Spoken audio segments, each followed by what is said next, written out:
All right, welcome back to Wealth on the Rocks, where we are exploring the various dimensions of comprehensive wealth.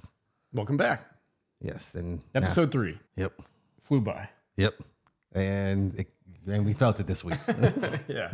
I think for both of us, we talked about how chaotic this week has been, which is perfect timing because that is what our episode is titled. Yep. Balancing chaos and working on balancing through work and play and life and all of that good stuff. Yeah. I think for this week's episode, we want to certainly take a look back again over the last couple of episodes, not just with the feedback, but kind of our takeaways from it. We want to tell a little bit of our own personal experiences when it comes to balancing chaos. Mm-hmm. We want to sort of take a shift with that next segment. And what we've really talked about the last couple of weeks is trying to bring value more so than just telling our story. So we want to bring a little bit of value. We're going to go over a couple of time hacks, some productivity tricks, stuff like that. Shift into what we're looking into, what we're going to try to focus on for the week ahead. And I think we want to make sure that we touch on that assessment one more time before we wrap up for the week.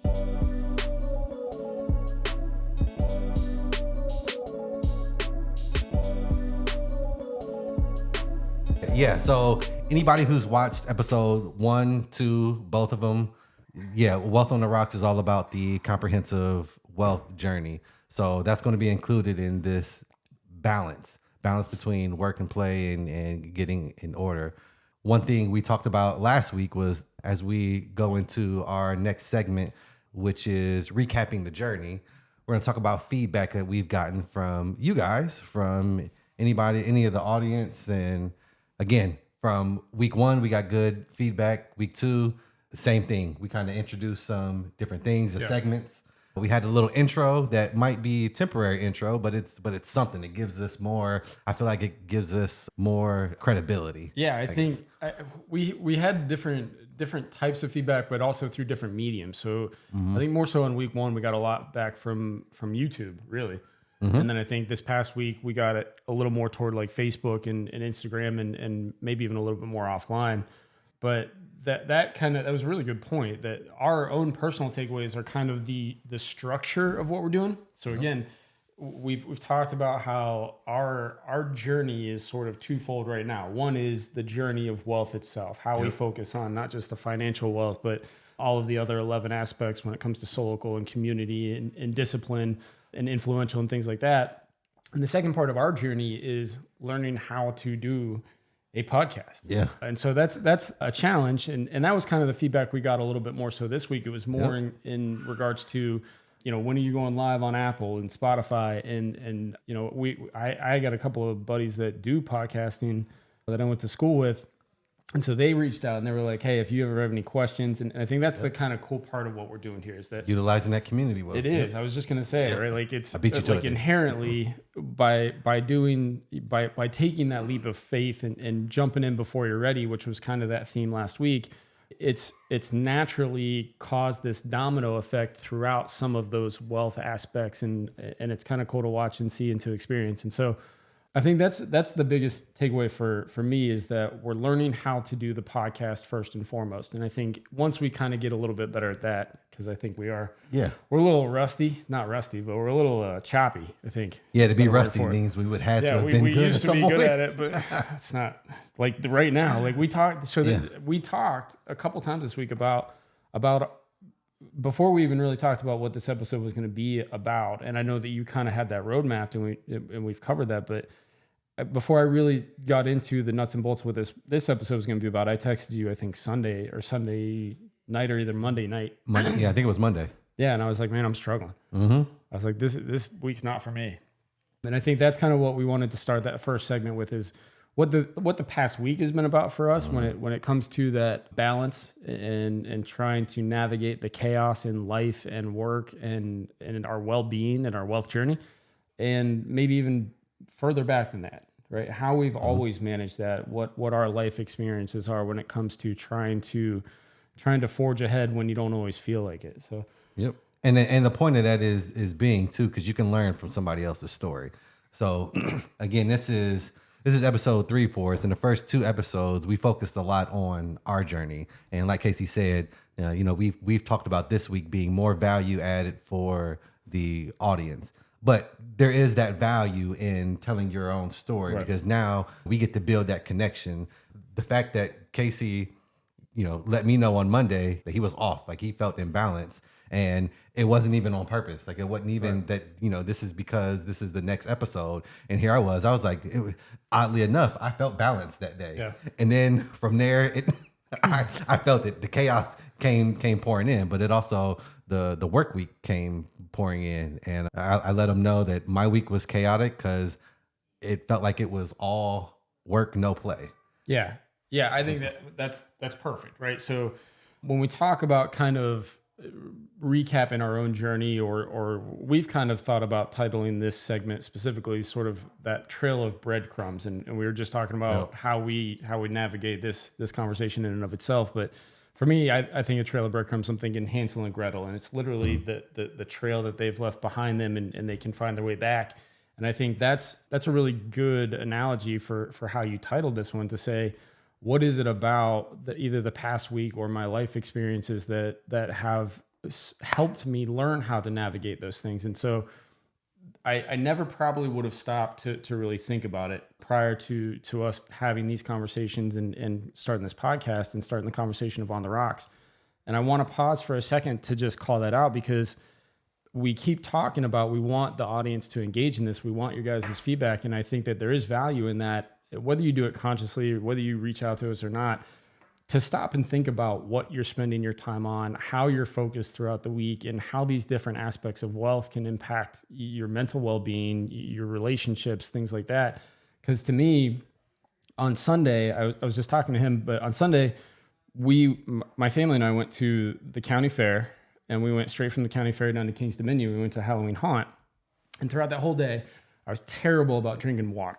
And I've realized this about my physical wealth and my physical health, that if I don't drink enough water throughout the day, I don't get cranky or anything, but the next day I'm in a fog, and I can't get out of that until I catch back up. And so that was something that in our conversation throughout the week, I really started to look back and focus on, that I was so hyper focused on a couple of aspects of this part of my wealth, when it comes to the Soulicle Wealth and the energy wealth, and being able to spend time with family and foster those relationships in that time. But I took my eyes off of the physical wealth. I wasn't concentrating on how I was going to feel the next day, or stopping to make sure that I was taking care of myself physically. And that really impacted me the next day. And so it was just kind of cool. I mean, it sucked at the time, because I really did. It was like 2 days it took me to get out of that mental fog, because I was I genuinely think I was dehydrated. But to look back and see how those kind of commingle and interact with each other, I think that's really what we're talking about when we talk about inviting you to this journey and having these conversations with us, is that this is a very real thing. One of the comments we get back is that it's authentic and it's genuine, and we're having these conversations and we're very real about it. And we want to continue that part of it, where we're telling these personal stories and our personal experiences, but we want to draw that in from you guys as well. And then of course we want to make sure that we're bringing value and things that you guys can take away from these conversations too, instead of just us telling how it impacted us for the week. Absolutely. And I think this is a fairly newish conversation, because if you talk about wealth, it's always been, I think most people will grade themselves financially. Yeah, right? Absolutely. So the whole holistic value part of wealth being more than just finance, and actually being your well-being in multiple categories, I don't think is discussed enough, which is the whole point that we're doing this YouTube podcast, because we want to either start this conversation for you, help someone continue this conversation. It's been something that's been on my radar, so it's still new to us. So it's very important for us too to still be telling our story, because we're finding out where we are. We're giving ourselves the assessment. And in that way, we can really find the value of actually dissecting each of the 12 categories of wealth instead of just finance. So with the conversation being new, and us wanting to really own this space, then we have to. There's going to be some trial and error, and there's going to be some telling our story, because we have to figure out how it impacts us before we can really give the value for everyone else. So again, I mean, thank you for coming on this journey, because that's the whole point too, is we're on this journey, and whether you know it or not, Like you've been on this journey, you just might not have actually broken it down. And so we're going to try to help with breaking it down for the audience and us as well. So I think when it comes to the journey, the formal journey of what we're talking about, since we started on the rocks and we've talked about these things in a deliberate way, in an intentional way, that's different than looking back how we've always handled chaos and imbalance. And so for me, I've never been focused on time, right? I am aware of it in the sense that it's fleeting. I'm aware of it in the sense that I always want more of it. And that's where you start to think about life and existentialism and things like that. Yeah. But when it comes to like the discipline of being intentional with your time and focused on how you spend it and where you spend it, I've never stopped to think about how it impacts different aspects of my life. And we were just talking about, we were reading a study about something this week where less than 20% of adults in the United States had ever done a time audit on themselves. They've never stopped to think about where they spend their time or evaluated what their time commitments are. And so I'm certainly one of the 80% that has never done that. I've never really stopped to think, how am I spending time? And I never did that growing up, right? I think I've always struggled with that. I've always allowed time to control me instead of me controlling time.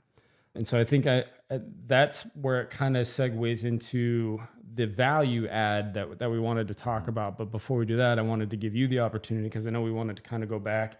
Sure. There's some things you wanted to touch on before we started into that conversation on the time hacks and how we can better control time and discipline and stuff like that. Sure. Because for me, and I think this is really what drew me in, is because my life hidden was chaotic, because I talked about in episode 2 how I dealt with OCD, and OCD has been a huge part of my life, and that imbalance that I've always known that I've had. I've hidden it pretty well, I think, at least, but always inside of my head.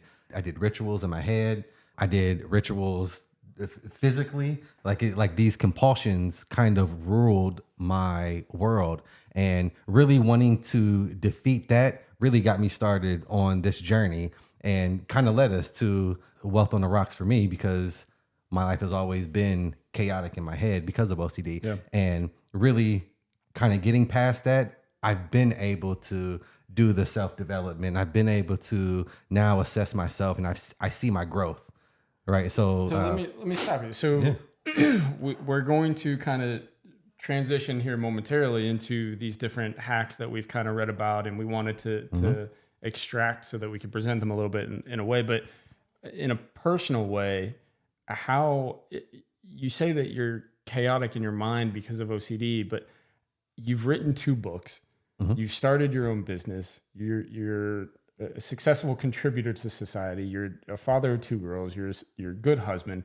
How is it a conscious effort to balance all of those things for you? How do you overcome the chaos in your mind to still forge ahead and move forward with all of these things? I mean, it's always been hard. So what's kind of driven me mad with all of that? Sure, writing a book, especially in the height of my OCD. Writing a book, reading a book, doing normal daily tasks, I wasn't productive. So I mentioned rushing my book the first time. Yeah. When I would write, when I would read, one of the biggest triggers I would have is how thoughts in my head would drive me to compulsions. So for anyone who doesn't know, like, the real definition of OCD, which isn't just cleaning and stuff like that and keeping things organized, but it's an actual disorder part, which especially for someone who's built on being productive, because that's when I find balance, is when I'm being productive, right? A simple thought could drive me elsewhere. Yeah. So I could be writing and it might take away from my creativity, because one of the big things that I would talk about, or at least that would trigger me, is even the thought of death. So like if I'm writing, and if I'm writing about a character who is struggling with that, it would make it personal, and to the point where it was hard. So then it was, so if I'm writing, so if I'm thought of death in a real sense, like that was a motivator. No, not a motivator. It was one of the things that or held just me. it was a prevalent thought, like it always kept reoccurring. Right. So if you ever try to not think about something, Yeah. right, you think of something, Yeah. right? So a lot of my OCD was built around rituals where let's just for instance, right? If I walked through a door, right, the height of my OCD, and I opened the door and walked through it and I had a bad thought, it would trigger me. And the way to in my mind try to take control of it so that I don't make that happen was to redo it. I would Go come back in, through the door. I would go back through the That's door, crazy. open it, and it would sometimes, right, a 2-second task would turn to 5 minutes. There were some times where it would be 10 minutes, especially if I was alone, right? Because if someone was there, I had to hide it. Yeah. I wouldn't want you to see it. So I'd be like, I might just take a step back, and that might be my, you know, my ritual for that moment, so that no one sees it. But it also drove me into bad habits, right? You think, and I know that. And again, we talk offline. We've talked online on the podcast about the OCD conversation. I know that you want to kind of reserve that, and that's something you want to explore down the line. But do you think? I just want to ask this, and we can move on to the next thing if you want. But do you?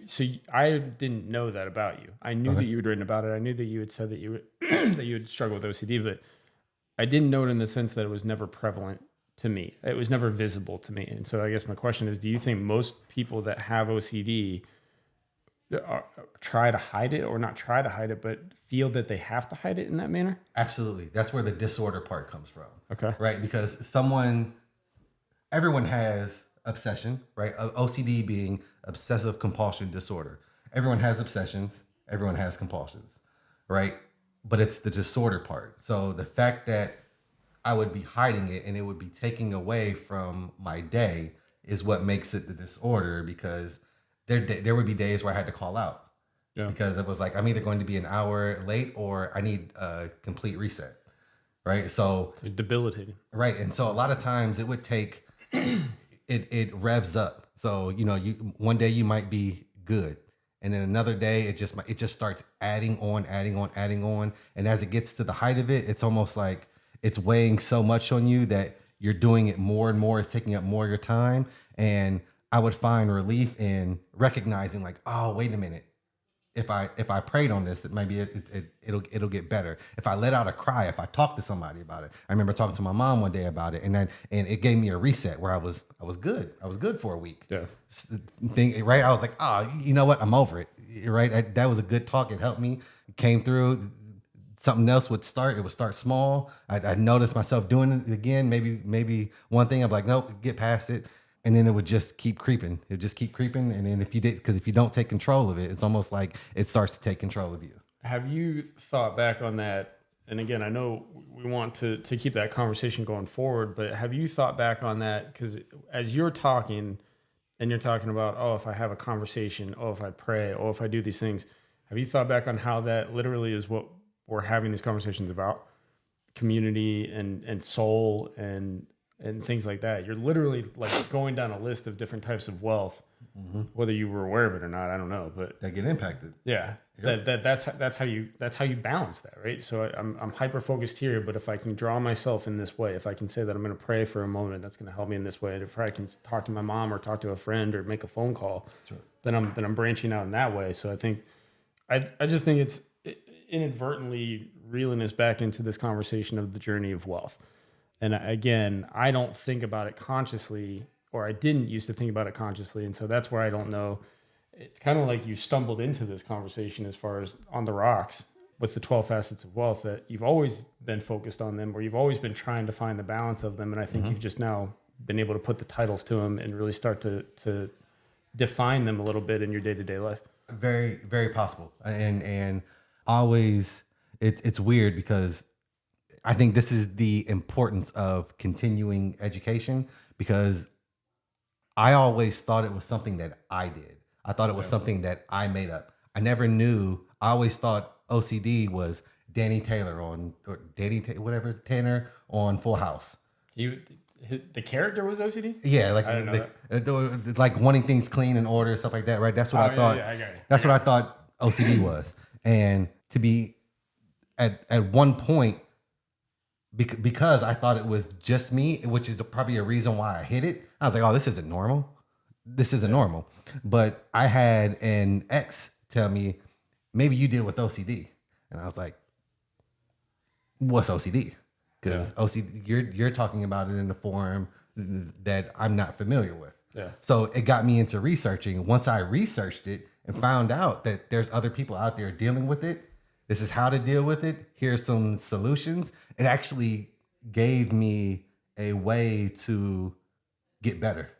So that was when the actual journey started. It was like I was like, oh, there's other people that deal with this. Yeah.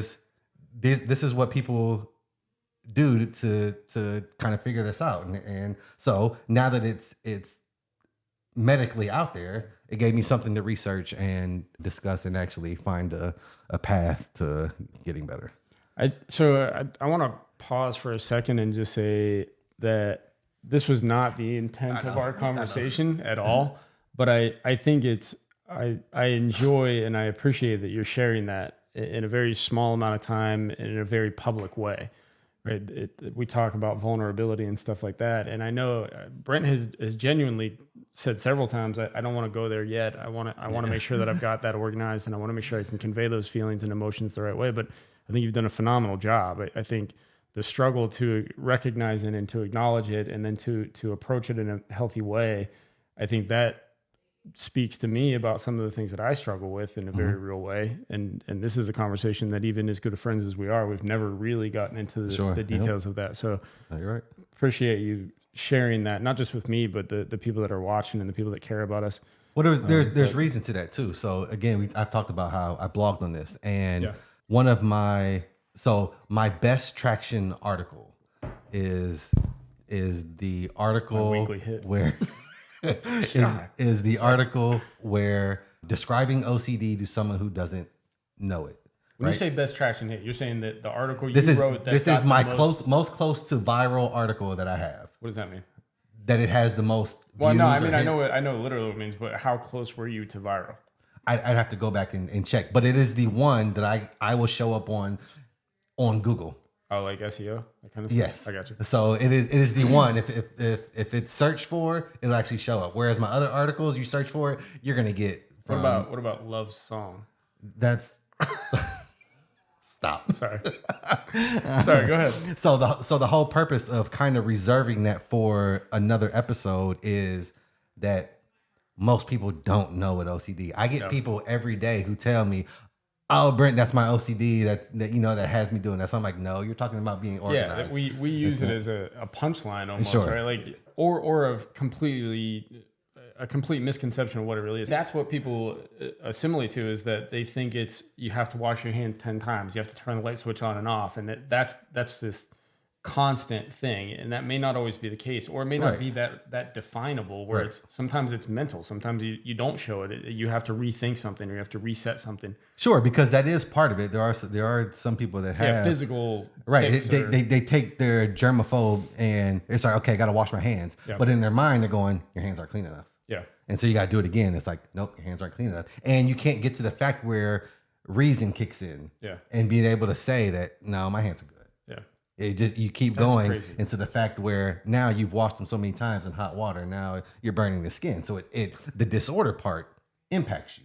Whereas the obsession and the compulsion part might just say, oh, they're not, it's not clean enough. And you might, even if there's a ritual behind it, you might do it again, but you move past it. But the disorder part is not being able to allow reason to come in and stop you and give yourself order, so you kind of have this chaos. Well, there's a segue right there, right. Because it's the loss of order, and whether it's mental or physical, it's this chaos in your mind, right? And so that's kind of where I'm going with that, is that we maybe not on that level, but I think we all live in chaos mentally throughout the day and in our normal lives.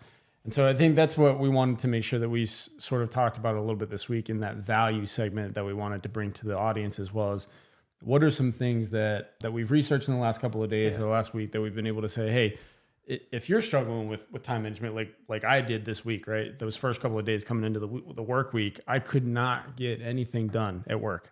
I was so distracted that I was just in this fog. and not even distracted. It's not like I couldn't focus on one thing. It was just that I couldn't break through this mental barrier. And so I think that's where we thought, well, if I were using a specific type of technique or tool or theory to say, maybe I can reel that concentration or find order in that chaos a little bit, just in a minor way, maybe that can kind of transition and turn that tide for me a little bit. So we did want to talk about a couple of time hacks, and that was kind of the segment that we landed on. Yep. Before we get to that, Yeah, please. Because again, one of my takeaways was from episode 2. I think we walked away from episode 2 and was like, man, there were some things that we wanted to discuss that we never discussed, and I was like, man, I need to look at my notes and make sure that I say some things. But before we get to the missing link, make sure I'm talking into the mic. I started to think, like, if for someone who is lacking balance, right, what categories are impacted, right, as far as the 12 facets of wealth, right, and doing some research, finding out that, if you're lacking balance, it's really going to come down to you're not where you want to be in financial wealth, social wealth, freedom wealth, wealth of discipline, energy, and Soulicle. And going back to episode 1, we talked about how we really needed to redefine or define Soulicle for us, right? And I think this is kind of that discussion. Like, this is, Soulicle being that your emotions and managing stress and is really kind of that balance. And that's a landslide for me. If I start to get in my head about how I feel about something, or if I feel off, the way that I struggle with my emotions, and Trish would validate this, is that it goes downhill fast. And I don't mean like I get unstable or anything like that. It's so hard for me to reel that back in sometimes. If I'm in my head about something and I feel like I'm off with the Soulicle aspect of what we're talking about, it's really a challenge for me to reel that back in. And that's exactly what we're talking about, right? Like, sometimes you have to rely on another one to bring the one you're focused on back into perspective or into focus a little bit. So yeah, Soulicle is a hard one for me. It always has been. Yeah, but I kind of draw it back to a book I read a few years ago, Principles by Ray Dalio, and he talks about us having two versions of us. Oh, that's right. We're just talking about this. One being the higher version, one being the lower version. And I really think that higher version really talks to the Soulicle Wealth, because that's the version of us that has that ideal image of us and understands that what we need to do to get to that ideal version of us, right? But it's the lower side of us that, debates with the higher self that really falls into those human traps. Yeah. And kind of holds us back. So, I mean, we all have battles in our head, right? One being, we know what we need to do. We know we need to eat better. We know that drinking water is going to help me feel balanced. And then there's the other side of you that's going to say no, and even total opposite. It might go into, now I'm eating bad because I feel it, or because I feel like I want to, and we feel like it's going to be a pleasure, where the other side of us is going, our higher version of us is going to say, well, you'll actually feel better if you eat better, like instead of being that angel temporary, and the devil, right? That's what we're talking. Instead of that temporary satisfaction kind of thing. So I think this is a good episode for us to really kind of define Soulicle. And then right before we get to Missing Link, I do want to go over some things as far as how we define that balance, that we need to define the balance for ourselves. So we really need to say, what does an ideal day look like? What does an ideal week look like? Ideal month look like? An ideal quarter? I know for us, like, as far as work and play, where we want vacations, right? We've always talked about how, like, we want to vacation quarterly, right? And so that's kind of that quarter balance, but I can't add a vacation in daily. So now I have to look at it, daily. What's my ideal day look like? And that's going to be on a day off and on during the work day. So what's a perfect day, or not perfect? I don't want to say perfect, because I think that perfect aspect of it will actually bring on more chaos if you're trying to. You try too hard. Yeah, if you try to find perfection, then I feel like that's going to add chaos. Whereas you can have that could be a fun conversation one day, though. Oh, absolutely. What's the perfect day? What's the perfect week?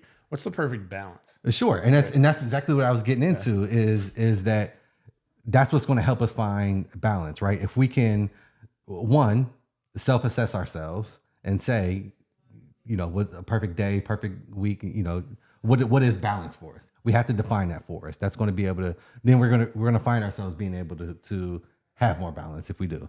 Also setting priorities, right? If you to-do list, prioritizing them, we're going to get into some of the time management techniques later too, but also time management, financial literacy, mindfulness and well-being, physical and mental health. We talked about how mental health can really, get you chaotic.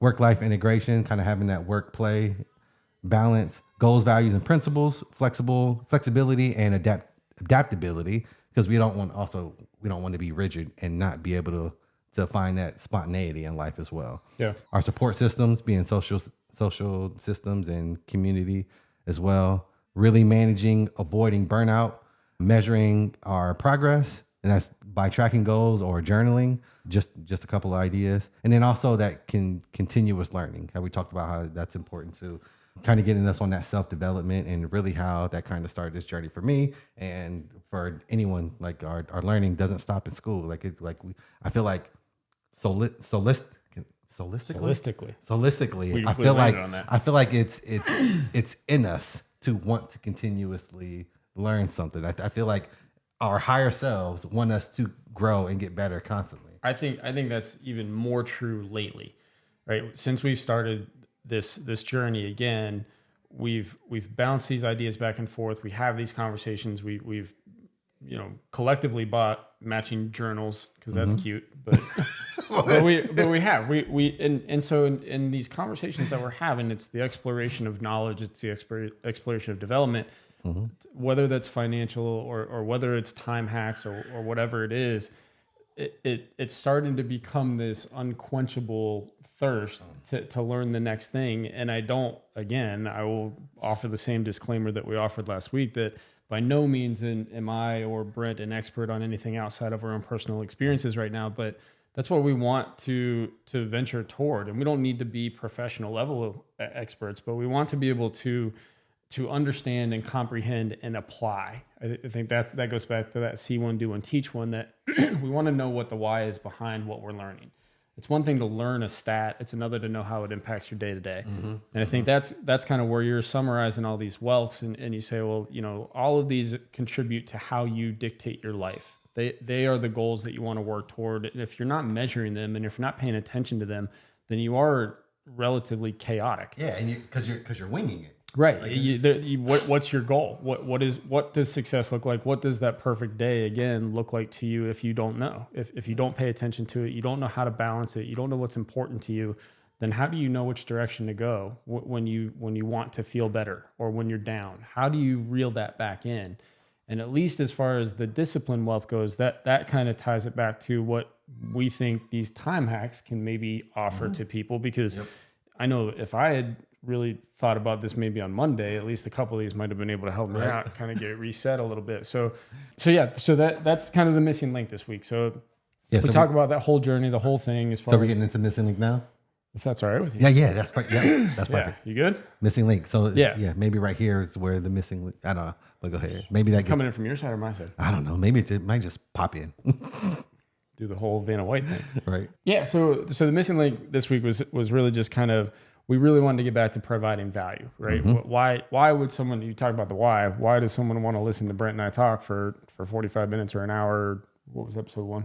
Hour and 25 minutes, something like that. We watered down to 50 something minutes on the second one. But even this episode, we talked about the missing link was going to be our longest segment, but it's really been about, again, this personal journey. And I think, I don't mean to be a dead horse, but I think if people really gave this a shot, again, not necessarily reaching out to us or commenting or doing anything formal, but for a day or two this week or for this week ahead, see how you can focus on these different aspects of what you're putting effort and intention into, and see how that affects you mentally or physically or financially, whether it's short term or long term. That would be the takeaway, I guess. We'll come back to that. But yeah, missing link. So we want to talk about time hacks and productivity hacks and things like that can kind of get you back on track if you're feeling off, or if you just struggle with discipline and time management, and discipline wealth is not strong suit. So I think for me, discipline wealth, I think I rated it a 3. I can't quite remember, but that's what I think of when I think of a time hack. I think of how do I manage discipline? How do I focus on time management and productivity and things like that? So that comes back to discipline for me. And so the first one that I would put out there, so we're going to kind of bounce back and forth and we're trying something different, but there's what's called the Pomodoro technique. And the Pomodoro technique, to kick it off, is a productivity tool in which you essentially break your work into segments of 20 to 25 minutes. And those are called Pomodoros. And you rotate through 4 Pomodoros with brief break intervals in between. So I'll work for 20, 25 minutes, take 5 minutes off, refocus, bring it back to work for 20, 25 minutes, take 5 minutes off. And you do that 4 times, and then you take a much longer break, about an hour break between. And so it gives you these little bursted focuses on what you're trying to get done and accomplish, and it provides a little bit of urgency around that. So the Pomodoro technique, I think it was named after an Italian, psychologist named Cirillo, but he came up with this idea. And so it kind of just breaks work into segmented, focused bursts with minor breaks in between so that you can be a little bit more productive and be focused on what it is you're trying to concentrate on. So that's the first one. Yeah, cool. I feel like I might have tried that without knowing the name of that before. Like, yeah, I think it's just formalizing things that you might already be doing. All right, so the next one we're going to talk about is You're reading yours. I'm trying to remember mine. No, I'm not reading mine. I'm trying to remember which one I'm talking about first. I got you. Right. So the next one is Kanban boards, which Casey introduced this to me, and I had never heard of, but I did some research because I wanted to know what it was, and it's really kind of taking your to-do list and kind of making it visual. So you have this column where you can either do it digitally or physically, either creating a board or something like that and kind of graphing it out. But you have your column with your to-do list and your work in progress, and then when it's completed. And there's different versions that add, things in between. But I think those are more for like companies or bigger groups of people. But you really take your to-do list and you kind of visually see it move from the to-do list into your work in progress. And the whole idea is not loading up your work in progress and starting to move some of those into the done category, so that you're not juggling a whole bunch of things at the same time. But if you're working on a few things, you can see the progress and say, hey, I really want to move this to the done side. I really want to move this to done, or I want to get started on this, so I'm moving this into work in progress. So again, not being experienced with that, I think that's something that I do want to. I think this was one of the ones that I actually had the least experience with. A lot of these, it seemed like I at least dabbled in some. Like this one, I had never heard of, but does seem interesting because it does give you that visual aspect outside of a to-do list where it's just a check. Yeah, I think whether it's Pomodoro technique or Kanban effect or any of these different things that we're talking about, it's probably stuff that we've been doing unconsciously or subconsciously. We just never had a name to it. Trying to find that balance, but again, that was winging it. That was us winging it. Yeah, but you're winging it, and you don't. I think winging it in the sense of what we're talking about here, you don't recognize what you were doing until it's reactive. You look back and say, "Oh, that worked for me today because I had this kind of focus, or this was my approach to the day." And if you're reactive, you're still chaotic. And if you can be proactive in that, in the sense that I can plan based around whatever technique I want to focus on, whether it's work bursts or whether it's creating tables to measure productivity, things like that, that's going to give you a more successful approach to getting done what you want to get done, in my opinion. I agree. But again, in the same vein, the next one that I'm going to talk about is called the 5217 method. And it's comparable to the Pomodoro. It's pretty much the same thing, but it's longer bursts of time, and it's repeated throughout the entire day. So 52 minutes on of focused, concentrated work on whatever it is you're trying to get done, 17 minutes off. And so the numbers are not arbitrary. There were studies done to determine that the 17 minutes is enough time for your brain to reset. The 52 minutes on is enough that you don't burn out. And that's really what it comes down to, is it's intended to enhance the productivity and to prevent burnout.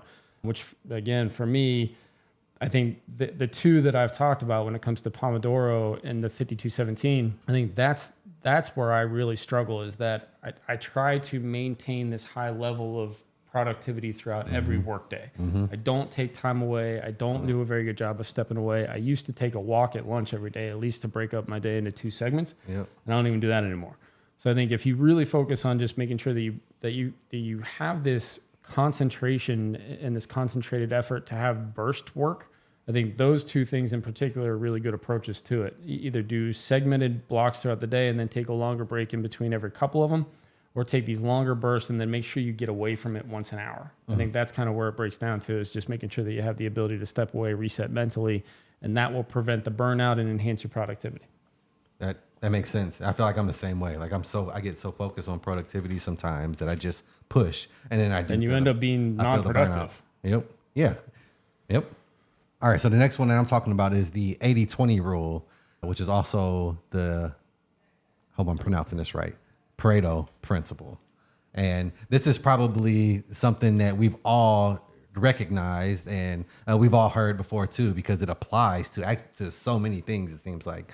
And to be honest, the first thing I take a lot of metaphors to basketball, and I don't know why, but the first thing I thought of 80-20, I was like, what kind of example can I see, visually that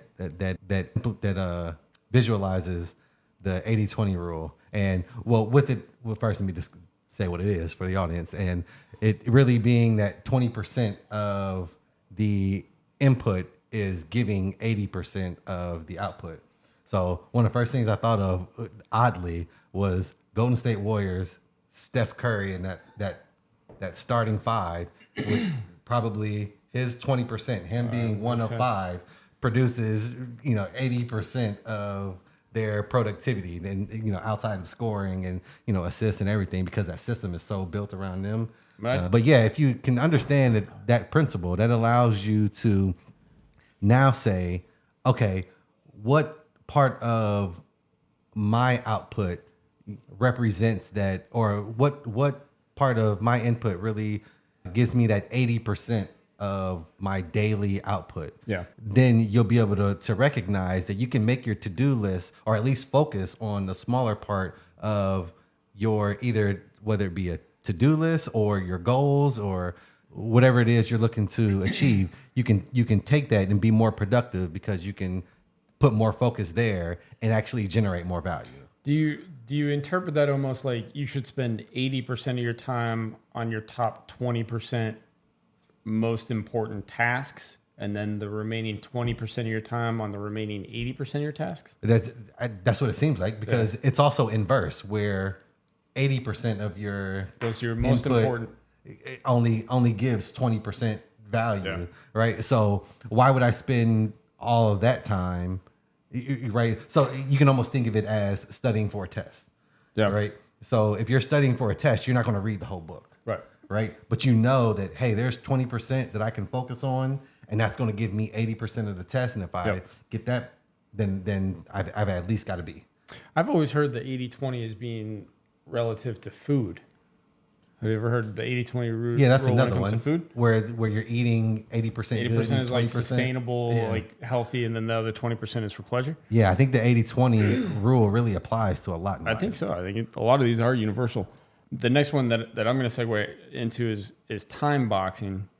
And time boxing is kind of straightforward in the sense that, again, mine seem to be like within the constructs of the time that you put into effort or time that you put into the tasks themselves. But time boxing is more, it can be both sporadic and sustained, in the sense that you designate a certain amount of time or minutes or hours into a specific task, and you focus on the one task for the amount of time that you've made the commitment to in your head. So you say, I'm going to spend 20 minutes on this specific task. I'm not going to let email distract me. I'm not going to take any phone calls. I'm not going to check my phone. I'm going to spend 20 minutes. I'm going to put everything I've got into this one task or this one activity. And that's what it's all based on, is that we go through so many motions throughout the day that you're zombie-esque almost, in the sense that you zone out. You don't put full commitment into it. You allow yourself to go between different activities within a short amount of time. If you time box and you say, at least for the next 20 minutes, I'm hyper-focused on this one thing, it creates a different level of urgency. Right. And so if you're urgent with your work, if you're urgent and you're intentional with what you're doing, you're going to be significantly more productive than if you allow yourself to be distracted, or if you don't have a specific focus on what you're trying to get done. So that's time boxing. It's not a repeat or anything like that. You just say 20 minutes. this one thing I'm focused on. I'm going to make sure I get it done, or I'm going to make sure that at least those 20 minutes are specifically dedicated to that one thing. That makes sense. Again, as you say these, I'm like, man, I've dabbled in a lot of these, Yeah. and I almost feel like any of these, I think the big takeaway is to either try or kind of combine with it for whatever. The combination of them is what I think is accurate. I think that's a good call. Yeah, to make it unique to self, because I mean we're all different, but the next one for me, man, I just looked at it too, and I got to look at it again, but it's task batching, and I know that I've done this without realizing that it had a name, but really kind of taking your similar activities and kind of batching them together. So if you have meetings in a day, right, what's going to be the most efficient way to handle a bunch of meetings, right? If you have control over it, really, is you don't want a hour meeting at 10 and then a 20-minute meeting at 3 and, another one at 5. But if you can put them all together to where I absolutely do that. On purpose? I batch in my mind, because then it opens up. Yeah, I try to do meetings in the morning, and then the afternoon is mine. Yeah, absolutely. I've never thought about it. I can show you my calendar, but it's so heavily weighted in one little segment, this little 3-hour block. I'll have 7 meetings back to back to back to back, but then I'll block the afternoon so that I can do other things. Yeah, and I've heard so many successful people out there talk about how they only look at their emails a few times a day, and they have it in batches where is that not you? You shook your head. He's like, no, that's not me, right? Because that has to be a disruptor. Email for me is a disruptor. Like if I just like social media. Like if I say I'm looking at social media once a day, then I probably won't fall into that rabbit hole of being on social media longer than I really need to. Do you know that the average American adult spends like 3 hours and 45 minutes on social media a day? That's wild. It is wild. Sorry. No, you're good. But that's part of the other time audit study I was reading about earlier. But task batching is simple. It's really putting everything categorically together that fit together, so that you can find efficiency. Yep. And I do think it makes sense because it's your mental stream, right? If you're in that mental stream already, and you're thinking about your meetings may be different, but the construct of the meeting itself is the same, right? Sure, and you're kind running of in it or that whether you're mental space engaged, already. right? You're already all right. This time is blocked. I'm either gonna be present mentally or physically, or I'm gonna be the one running the meeting. And so that approach to those back to backs is going to be similar in that regard. And then you can kind of shift away from that and deploy these other techniques in the afternoon to make sure you can get your own work done. Yep. So the Eisenhower Matrix is another one that I've got. I've got like cool names. I know. I was about to say that's another person too, isn't it? Yeah, I guess. I don't know if it's specifically named after Dwight D. Eisenhower, but it's also called the Urgent Important Matrix in the sense that this is a quadrant matrix. It's literally 4 blocks. Again? The Urgent Important Matrix. And so it's a quadrant rating system to say if it's important and it's urgent, then those are your top priority items. Those are the things you need to get done right now, and you need to put the focus into them. If it's urgent but not important, these are things that you can just kind of knock out on the side, right? Or they may be. Go ahead. Nope. I think that feeds into what I'm talking about next, so that's good. Perfect. We didn't even plan that. I know you sure didn't. So then you go important, urgent, important but not urgent. Those are like your long-term goals, right? These are high priority things, but they're not things that need done right now. They're sort of your road mapping. And then not important, not urgent, things that you should be delegating or completely getting rid of altogether. So everything that we do falls into one of those 4 quadrants. And whether you apply the philosophy or not, you're making decisions based on those 2 qualifiers. Okay. So if you're intentional with that, then you can start to rate them and prioritize them, and that's what it's essentially designed to do. Cool. There you go. So again, that is a lot like the last one we're going to talk, which is. I got one more. Oh, you have another one. Okay. I do have one. Okay. Well, the next one that I'm talking about is the big 3. Do you want me to do mine first? Because I know that was the one that we kind of wanted to segue out with. No. We can come back because I think it transitions well into the big 3. But the big 3 really talks about, right, how there's studies done that as humans we can handle so many things at a time, right? And if we make our to-do list too long or we try to be too productive, then we're not going to be productive. Yep. So the whole theory behind that is really taking at least your we can start daily.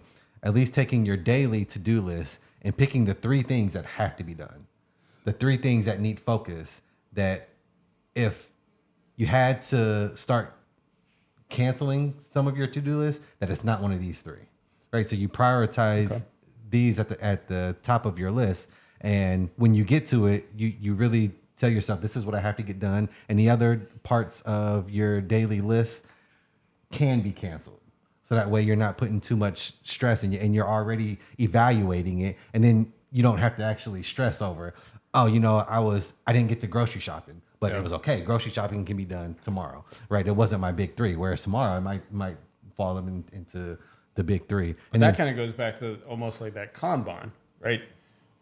If I didn't get a start on it today, but by tomorrow I need to see movement with a different task. I mean, not specifically grocery shopping necessarily, but, sure. But things that need done over time and have the ability to be delayed now may not be able to be delayed next week. And then the focus is on those. You need to see that movement forward where it goes from to be done to in progress to completed. Yep. And I think that talks towards the balance, the balance assessment for ourselves, and really categorizing the wealth, because I almost feel like if you can, right, you can't focus on all of these all at once, especially because some will contradict others and most of them will feed into others. So if you can kind of get your start onto, hey, what's a big 3 focus for today, whether it be your to-do list or even your goals that go out longer, short term or long term, if you give them priority, then you can put focus to it and make sure you get you can. I do. I think these all intertwine, and I think even if they don't intertwine, I think if you can pick like 2 of them, like a day or a week, and just say, all right, today I'm going to kind of focus on that. And so my last one, I just wanted to make sure this wasn't on our list, but I had come across it, and it reminded me of the Mel Robbins 5, 4, 3, 2, 1 countdown. It's called the 2-minute rule. Okay, yep. So the 2-minute rule is essentially, if it can be done within 2 minutes, do it immediately. Whether it's respond to an email, schedule a meeting, update notes and send them out, whatever it is, if it can be done in less than 2 minutes, to do it with urgency and get it done now. So is that like the low-hanging fruits? It is. So if I knock those out, they don't pile up and become a mountain of things that it's kind of like if I can knock a small tree out of the way and it doesn't become its own forest, then I can take the tree by itself pretty easily. But if I allow them to accumulate, then I'm going to get a mental block, and I allow it to become this thing and this fog that I can't get through. So if it can be done in 2 minutes or less, the idea is that you knock that out immediately and you get it out of the way. It's wild that there's so many like techniques. Because as soon as I mean, that one seems like, to put a name on that one is just kind of like just do the little things. As soon as you have you ever read Eat That Frog? No. Eat the Frog, Eat That Frog. But it's the total opposite. It's talking about like not the low hanging fruit, but tackling your biggest task like first. So the fact that there's different ones is there because one works for someone and doesn't work for another person. Right? Yeah, like we're just offering things out there. Right. And I agree with you. I've always heard the opposite of that, where you want to tackle your big tasks first when you have the most energy, or you can put the most focus into something, and to take on the hardest task or the biggest task first is what's supposed to lead to productivity in some regard, but in others, take care of the 8 small tasks first, get those out of the way. You're no longer blocked by it mentally, and then you can focus on the big stuff. So and I think that talks more to focus, which then feeds into balance, because that technique might help you be productive, doesn't necessarily speak to having to give you balance, because you might just be productive at work. It doesn't. Yeah, if you're not like us, you don't have to worry about it. Right. But I think they all speak to, in my opinion, again, I think these help support that discipline wealth, where you're protective of your time and you can be focused and intrepid to move forward from one task to the next. And these are just things that we came across and thought that we would share to put names to some of these things, or to introduce you to concepts and techniques that maybe you hadn't heard of. Yep. But I think, to come back to that discipline wealth, I talked about I couldn't quite remember my rating. And I think that's the criticality that we wanted to kind of segue for roadmapping into the future next week, and kind of the outro is the assessment itself. So we are working on our own assessments. I need to make sure I get mine written down. But that's the invitation again, is to reach out, to share your journeys with us, to give us, this is something I've worked on, or I've tried that one, or any kind of feedback we're really open to. And And it just engages us into that conversation, that it gives us a little bit of validation, I think.